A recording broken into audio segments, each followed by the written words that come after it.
107.7, and this is The Law Show. If you want to ring in with your questions, we're on Leicester 0116 482 2086 or WhatsApp us on 077 488 55055. Or you can follow us on the usual social media: Facebook, Instagram, YouTube, LinkedIn, TikTok, Twitter, Spotify, whichever one you prefer. Today we have Asit Jansari, civil and commercial litigator, telling us about property law. Good morning, Asit. Good morning, Gina. Good morning, everyone. And initially, I should say Ramadan Kareem as well to all the listeners and to yourself. Excellent, thank you. So Asit, introduce us to yourself. So my name is Asit Jansari. I'm a solicitor. I'm a civil and commercial litigator. I've been a solicitor for 23 years. So I'm sort of starting to get the hang of it now. So it's been a long time doing the same sort of work. So it's dealing with disputes and problems on behalf of individuals and also companies and partnerships, whether they have problems over simple debt recovery, all the way through to large breaches of contracts, larger building contracts. So I deal with everything in between, including housing law.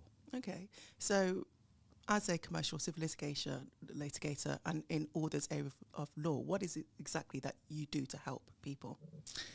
So when somebody contacts me, they are in a spot of bother already. So either somebody owes them money or they've had a legal wrong, so that they're injured or there's a problem.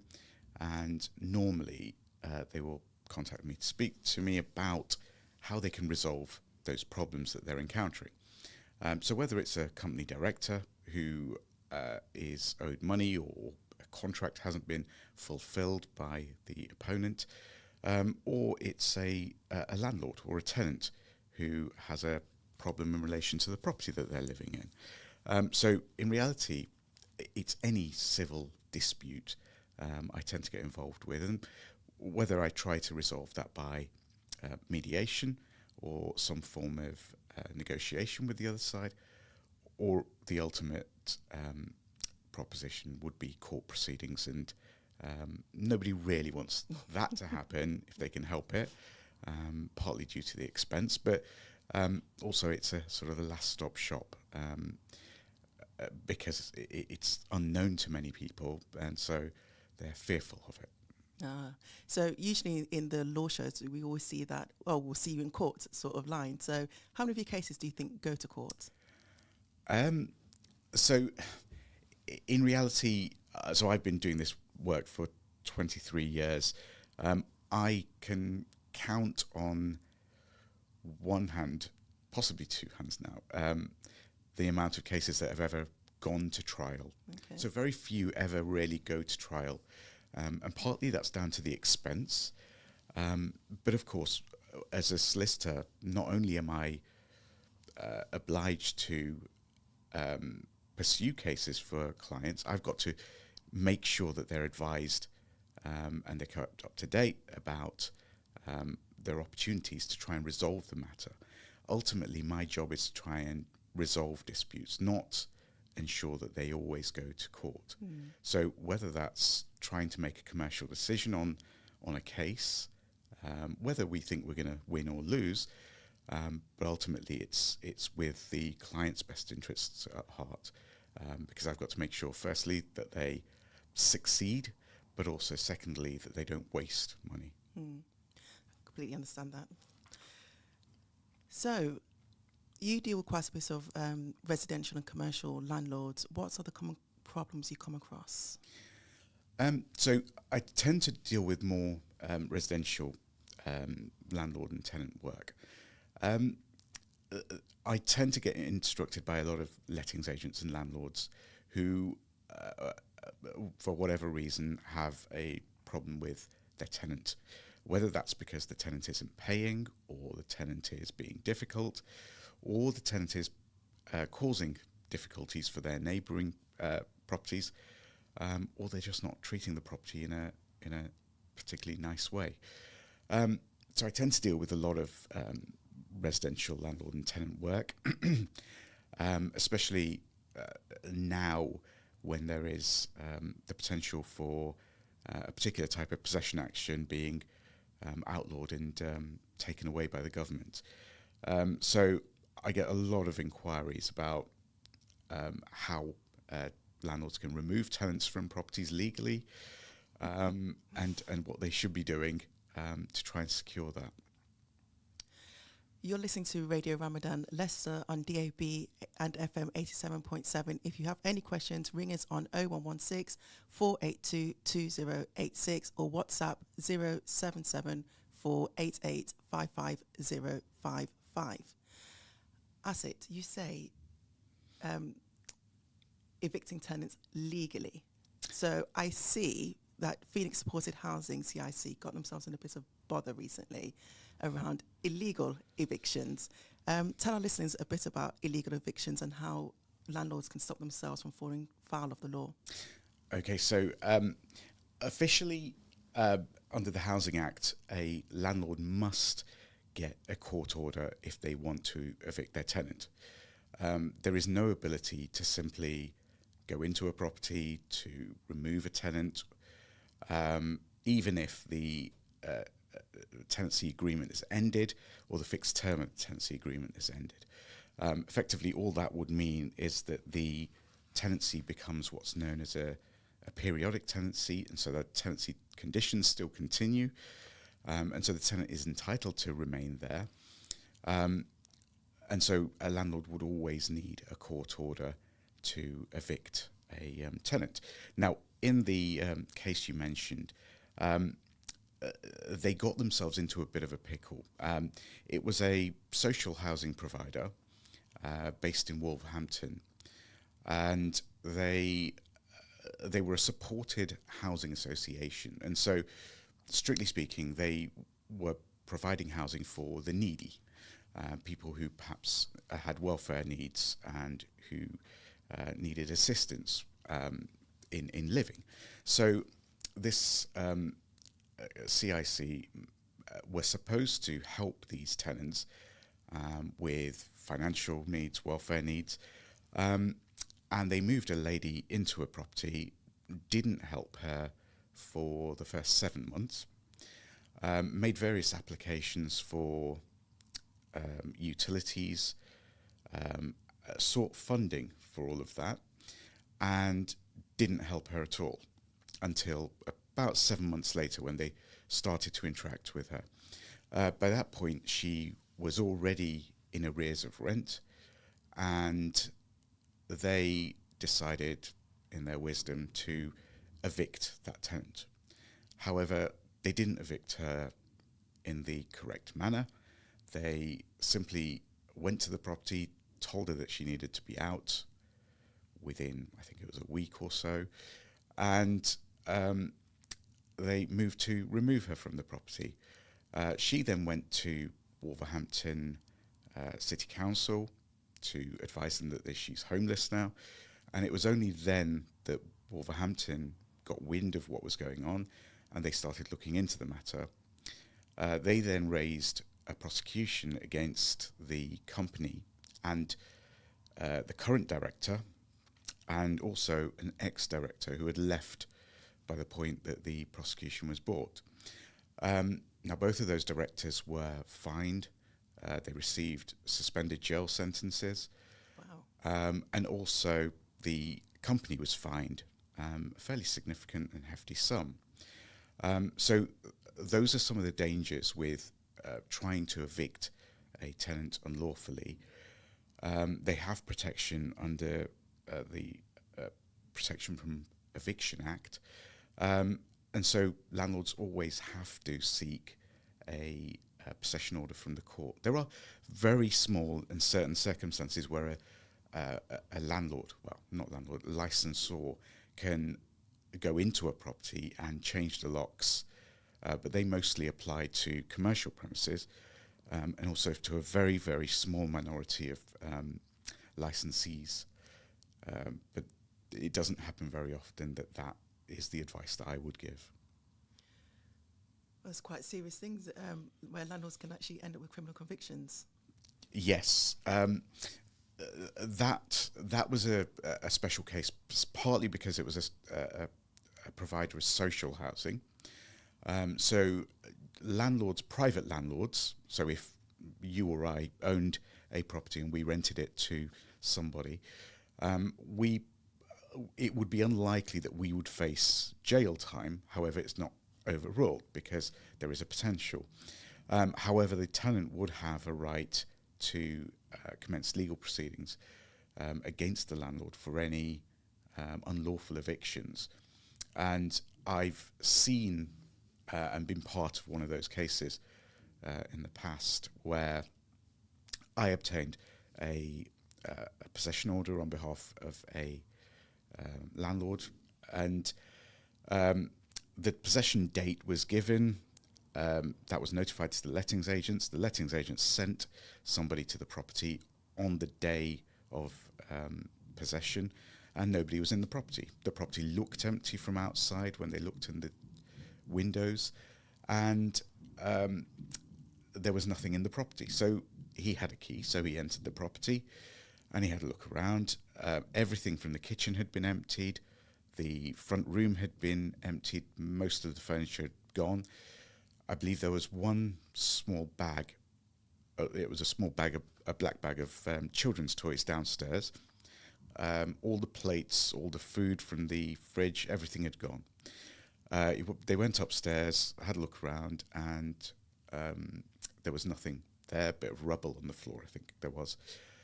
So they got a handyman or a removals company just to go in, tidy up, and get the property ready for the next tenants who were going to be granted the tenancy. That was about a week later. New family had moved in, and a week or two later after that, the tenant, or the previous tenant, came back to the property, knocked on the door and said, I'm not sure what's going on, my key isn't working. That's when it came about that this tenant hadn't been properly removed from the property, because you would need a bailiff to do that, and she made a claim for unlawful eviction despite having moved everything out of the property. So there are specific dangers. Even where you get the possession order, you still need the assistance of court bailiffs to go into the property and hand it back to the landlord, and then the landlord can do whatever they want with it. So let's get this clear. So even if a tenant's moved out of the property, it looks like the property's been abandoned, you would still need a court bailiff. So you still need that warrant of possession, is it?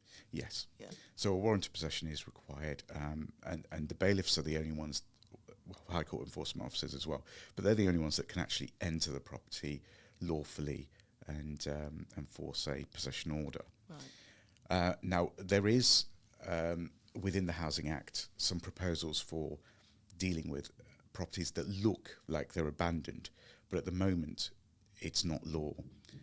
And so a landlord would still need a bailiff's assistance. Is there a way of getting around that? Because I could imagine that landlords don't want that extra expense of instructing bailiffs.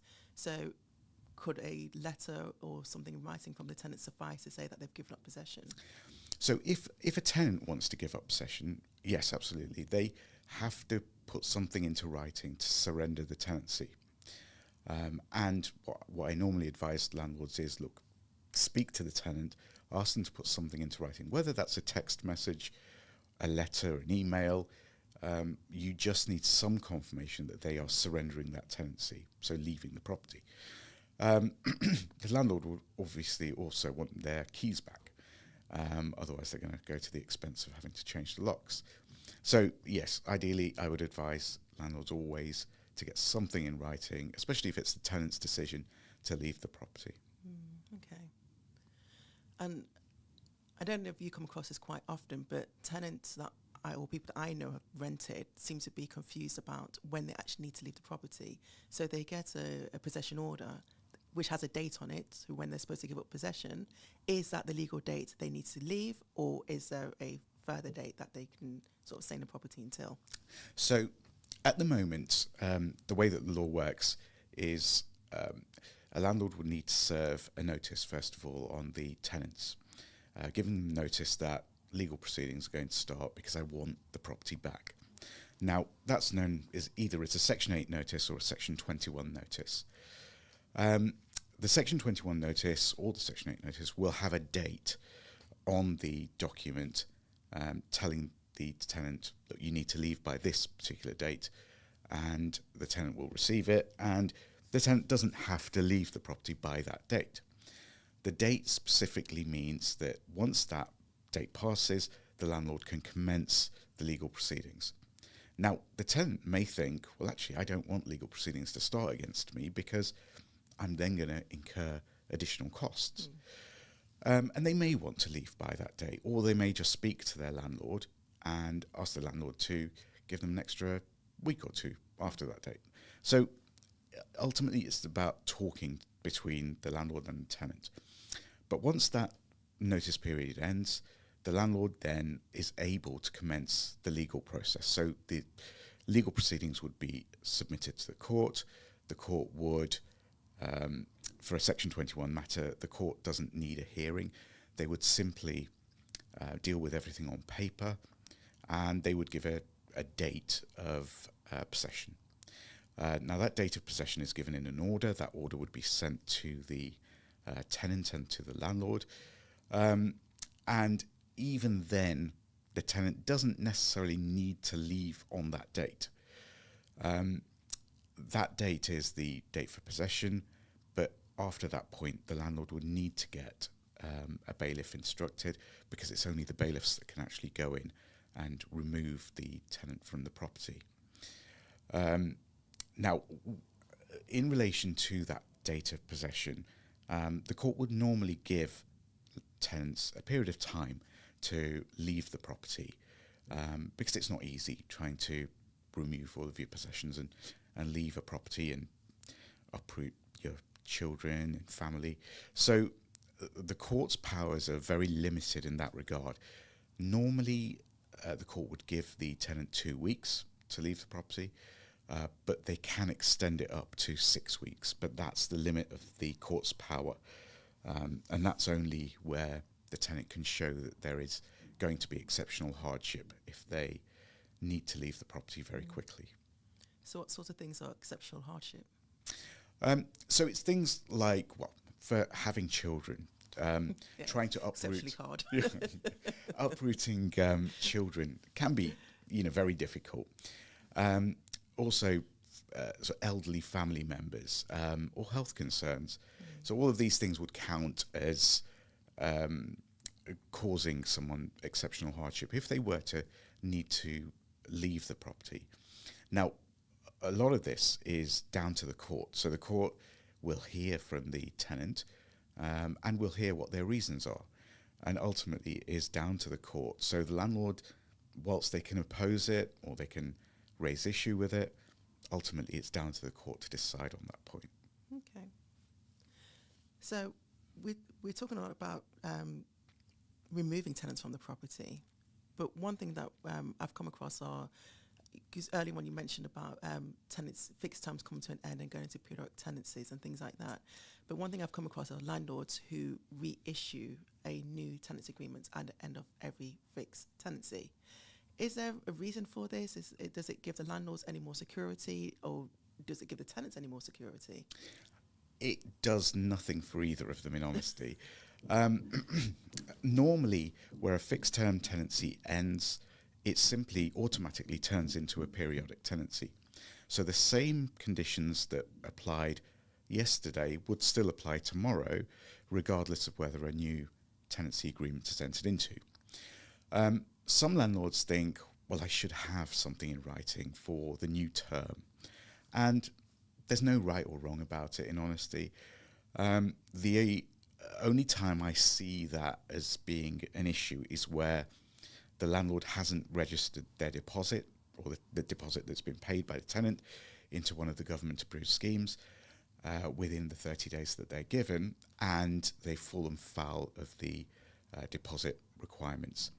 Now, where that happens, a tenant is entitled to damages, so compensation for between 1 and 3 times the value of that deposit, whatever it was that was paid.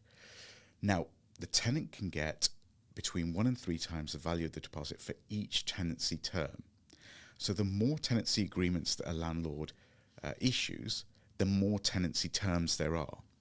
If there was only one tenancy agreement that was ever entered into, and that ended in 2011, for argument's sake, after that it would simply turn into a periodic tenancy. So in theory there would be 2 tenancy terms if the landlord got it wrong. If the landlord, however, issues new tenancy agreements every single year and has been doing for the last 10 years, then potentially there could be 10 tenancy agreements there, so 10 breaches of the deposit protection rules, and between 1 and 3 times the value of that deposit for each of those 10 tenancy terms. So if the landlord does something wrong, then it could be burdensome having so many tenancy agreements. Yeah. But normally a landlord would change the tenancy agreement only where they decide to put the rent up, because they think, well, if I got a new amount of rent, I should get the tenant to sign this agreement. Now, there's no right or wrong about that. They could do it. It probably appeases them and gives the tenant some documentation to show that I'm actually now in this property for a year or 6 months and I'm paying this amount of rent. And they may need it for the local authority. However, the landlord can simply achieve that by serving what's known as a Section 13 notice, which simply increases the rent but doesn't issue a fresh new tenancy agreement. But again, there is no right or wrong way. If you issue more tenancy agreements, it would only ever really harm you if you've done something wrong at the start anyway. Okay. And then I suppose we've talked a lot about the landlords and their protection or their obligations. What are the actual rights of tenants?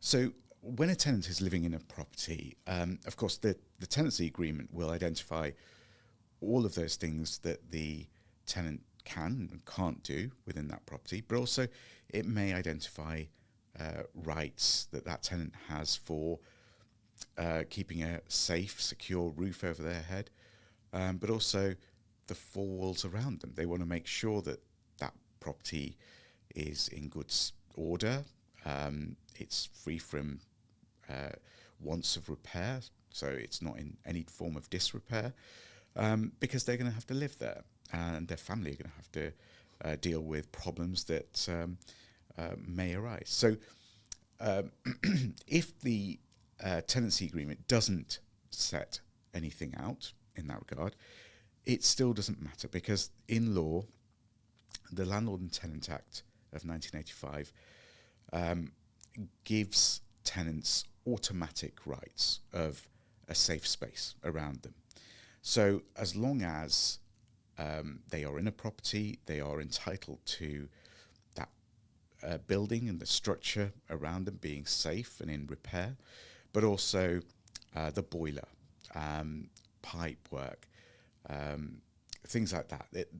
The landlord still has an obligation to make sure that all of those things stay in a good state of repair for the entire term of that tenancy, not merely at the start when the tenant initially sees the property and sees it looks quite nice, but also sort of 10 years on when they've been living in the property for a decent amount of time.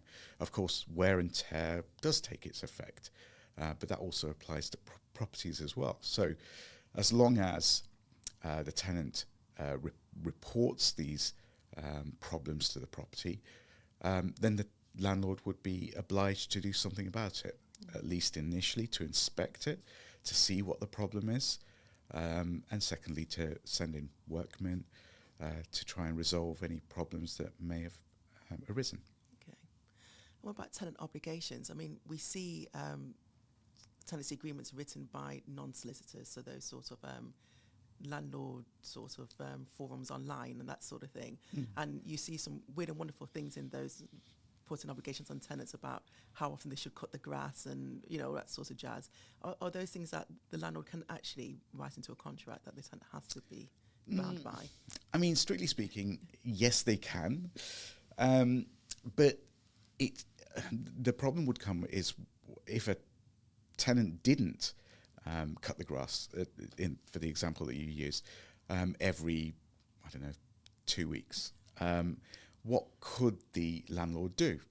Now, the landlord could try and seek the property back, because in reality there has been a breach of a covenant, a term in that lease. But the landlord would need to go to court and tell the court, my tenant hasn't cut the grass as often as I would have liked him to have, and therefore I want possession of this property back. Now, I'm not a district judge, but I would expect a district judge might laugh. Because to deprive someone of a roof over their heads for a very simple reason like that, the way that the court would look at it is, what are the landlord's reasons for wanting this property back, and what harm will the tenants suffer by losing a roof over their head? And then they try and balance those two. Now, under Section 8 possessions, there are at the moment 9 mandatory grounds for possession, which means that the court has no decision. They have to give possession of that property to the landlord. There are also about 11 or 12 discretionary grounds. Now, a breach of one of the clauses in the contract is one of those discretionary terms, which means that it's up to the court. They decide whether they think that thing, whatever it is serious enough to deprive a tenant of that property. So it has to be fairly serious. Antisocial behaviour, to a degree, can be considered that serious. But if it's, keeping your music on a couple of nights a week, and the landlord is annoyed because all the neighbouring properties are complaining, that might not be enough if it doesn't happen often enough. Okay. So right now we know that there is a big bill going through Parliament. I forget the name of the bill. I think you've got it. The Renters' Rights Bill. Renters' Rights Bill, that's the one. So tell us a bit about it, because I suppose the bill is meant to make the rights of tenants and their housing more stable. But have you had a look? Will it do that? So the Renters' Rights Bill is, it was previously proposed by the previous government. They suggested that renters at the moment face a lot of uncertainty, because a landlord can seek possession under Section 21 simply because they want their property back. No real reason, no fault on the part of the tenant, simply because the landlord is either tired of them or wants the property back, or thinks they can get more rent from somebody else in the market. Now, the Conservative government, the last government, considered that and thought, actually, we should probably get rid of Section 21 altogether, because it leaves tenants with a very uncertain position, because at any given moment they could lose their property. And once they called for the election, it was shelved. So the Renters' Rights Bill didn't move on beyond sort of an initial discussion. Labour, however, added it to their manifesto, saying that they will introduce this Renters' Rights Bill because they see the possibility of tenants losing their property as being so serious that they need to do something significant about it very quickly. And as a result of that, once Labour did come in, they moved forward very quickly with the Renters' Rights Bill.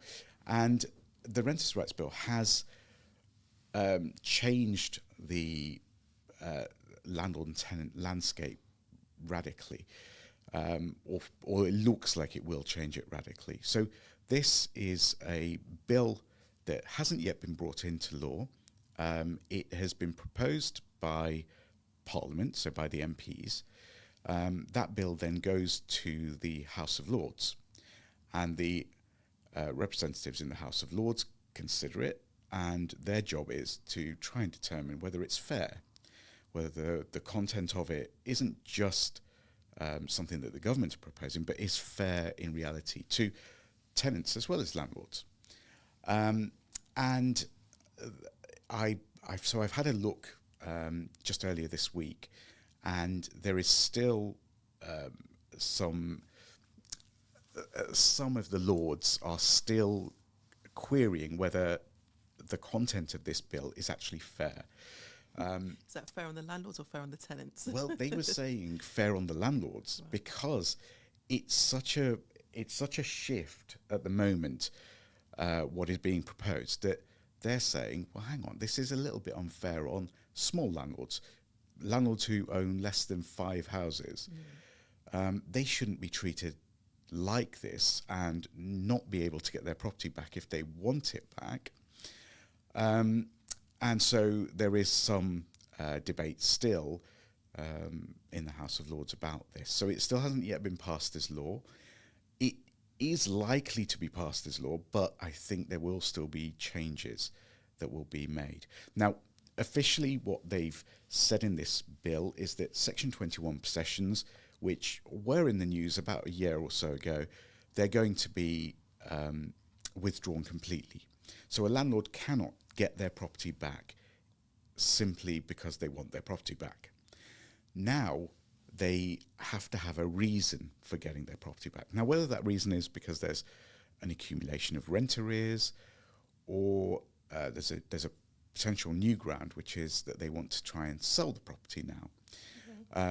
But there are also a number of other grounds. And so when I mentioned Section 8 possessions having mandatory and discretionary grounds, those have been expanded.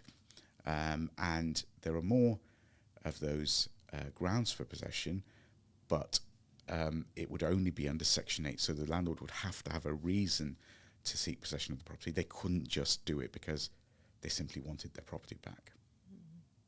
So it is dangerous for landlords as well, because of course, if you own a property, you might be held to ransom because you may not be able to get that property back. As long as that tenant lives there, pays their rent, does what they're meant to do, you may not be able to get your property back for a decent length of time. But I guess it's all dependent on whether the tenant is a good person or not. So watch this space, I guess, because the Renters' Rights Bill is going to come into force. Whatever form that takes, it will just be something that possibly comes into force later on this year. Okay. Is there anything that landlords can do now to prepare themselves? I guess not, in honesty, unless they want to sell up and leave the rental market altogether. What I've seen over the years is that the government, successive governments, have tried to make it harder for landlords to own numerous properties and rent them out. Successive governments have always had the viewpoint that people should own their own properties. People who live in their property should actually own their property. So they've not been so keen on landlords buying up properties and renting it out. So in 2007, they tried to make it safer by introducing the deposit protection rules. Then in 2015, the government introduced specific information that needs to be given to tenants. So the how to rent guide, the gas safety certificates, the EPC certificate, all of this information was put onto the landlord's shoulders to give to the tenant in order to make sure that they've got a safe space that they're living in. And then a few years later, the government changed the electrical inspection requirements, and so an EICR report was required. Now the government are changing it again and getting rid of these Section 21 notices. So successively, and progressively, they've always been trying to make it that much harder for private landlords to own properties and to actually rent them out, because they want people, I think, to own their own properties and get onto the property ladder. So I'm wondering if it's going to change the renting landscape in England. So it sort of sounds like the less landlords that are, house prices will come down and people will be able to purchase. Is it like a policy decision? I would find it really difficult to think that those prices are ever really going to come down to that degree. I would be astounded if they did. I do think the government do need to do something, but how they're going to try to make houses affordable for people who don't earn quite as much to be able to get a reasonably significant mortgage, I don't know. Sadly, I'm not in government. I'm not party to their policy decisions, but something needs to be done, because if they're trying to curb landlords as much as possible, then hand in hand with that, they should be trying to make affordable housing for people who actually require it. Mm. And I'm just wondering how that renters' right bill would affect landlords with HMOs and that sort of thing. You know, is it going to prevent HMOs? Is it going to make it difficult to? No, so HMOs will still exist, and a HMO, for everyone, is a house in multiple occupation where there are 5 or more occupiers, and each of those occupiers isn't necessarily from the same family. So they each occupy a different part of the property, and they all live there and each pay rent to the landlord or landlady. There is nothing really in the Renters' Rights Bill that curtails houses in multiple occupation. And so they will still carry on. There is provision within local authorities to clamp down on landlords who own HMOs. So there is licenses that they have to obtain at the moment in order to make sure that those HMOs are suitable, they're in good condition, and they're not just being let out to often immigrants and people who have come over to this country, because they are only occupying one room in a large property, and of course then the rents are reasonably low, because those people may not be able to afford a full house for themselves and their family. So in society, that's mainly the type of people that enter into these HMOs. And so local authorities did see, well, these people need our help. They need to make sure that they're living in a reasonable property where the gas is safe, where the electrics are safe, and the property is in a reasonable condition as well. And mentioning people come from overseas and renting here, landlords still have the obligation to ensure that they have the right to rent? Yes, so landlords do have an obligation to check whether these people who come over here do have a right to rent. The lawmakers brought that in as a result of immigrants who come into this country unlawfully. And what they wanted to make sure was that those people shouldn't have a right to rent properties, because of course they're not going to come in with bucket loads of cash and be able to buy properties. So they were trying to ensure that if you do come into this country unlawfully, then you shouldn't have a right to rent a property. So I don't know whether, I mean, I see the sense in it, but you know, I still think even if you come into this country illegally, you still have to live. You still have to try and find a roof over your head or do something. So, yeah. And what's the consequences for landlords if somebody doesn't have the right to rent and they've rented out to them? So it would be a fine on the landlord. And the local authority would have to bring those private prosecution against the landlord, and it would be a fine that they face. Possible jail time if they have done it a number of times or are repeatedly doing it and have been warned, then I guess it can go up to potential jail time as well. Okay. So landlords, it seems that, renting out your property is quite a serious obligation, and if you get it wrong, you could be looking at fines and imprisonment. Yes, I mean that's the ultimate sanction. One other thing that the Renters' Rights Bill does bring in is a law called AWAB's law.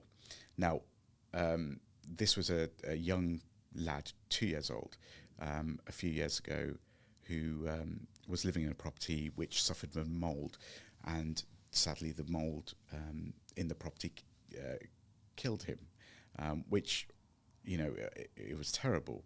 But the Renters' Rights Bill brings AWAB's law, which at the moment only affects social housing providers, but it's going to be bringing it into private landlords as well. So everyone needs to make sure that their property is fit for human habitation, not only that it's free from disrepair, but also that it's free from other possible health concerns, such as mould building up within the property, because that may be there even though the property isn't in a state of disrepair. So there are things that the Renters' Rights Bill is going to be bringing into force that is going to be particularly helpful to tenants also.